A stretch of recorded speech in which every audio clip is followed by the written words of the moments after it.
દેશના રસ્તાઓ પર રખડતા 30 લાખ શ્વાનોએ મારવા જઈ રહ્યો છે. દુનિયાભરમાં ગુસ્સો મોરોક્કોનો 2023માં યોજનાર ફીફા વર્લ્ડ કપની તૈયારીમાં વ્યસ્ત છે. આ માટે શહેરને સાફ કરવા માટે અભિયાન ચલાવવામાં આવી રહ્યું છે. આવી સ્થિતિમાં 30 લાખ કૂતરાઓનું બલિદાન આપવામાં આવશે તેવી માહિતી મળી છે.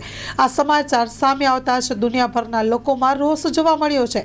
2024 ફીફા વર્લ્ડ કપ ઉઝબેકિસ્તાનમાં યોજાયો હતો. તેને લઈને દર્શકોમાં જબરદસ્ત ઉત્સાહ જોવા મળ્યો હતો. હવે વર્ષ 2038માં તેનું આયોજન મોરોક્કો, સ્પેન અને પોર્ટુગલમાં કરવામાં આવશે. તે પહેલા તેને લગતા એક ચોંકાવનારા સમાચાર સામે આવ્યા. સમાચાર બહાર આવ્યા છે અને જણાવી દઈએ કે આફ્રિકન દેશો આ વર્લ્ડ કપના આયોજન માટે શહેરોને સાફ કરવાની યોજના બનાવી રહ્યા છે. આવી સ્થિતિમાં 30 લાખ શ્વાનોનું બલિદાન આપવામાં આવશે. એમને લઈને સમગ્ર વિશ્વમાં લોકોમાં રોષ અને ગુસ્સો છે. વિવિધ સ્થળોએ દેખાવા થઈ રહ્યા છે. માં motor driving, safe and sure driving.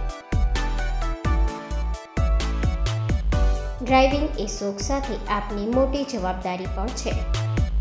અમારા ઇન્સ્ટ્રક્ટર દ્વારા સચોટ અને સરળ માર્ગદર્શન. આપની રોજની તાલીમની માહિતી મેળવીને શું અધુરાશ છે એના ઉપર પૂરું ફોકસ કરાય છે.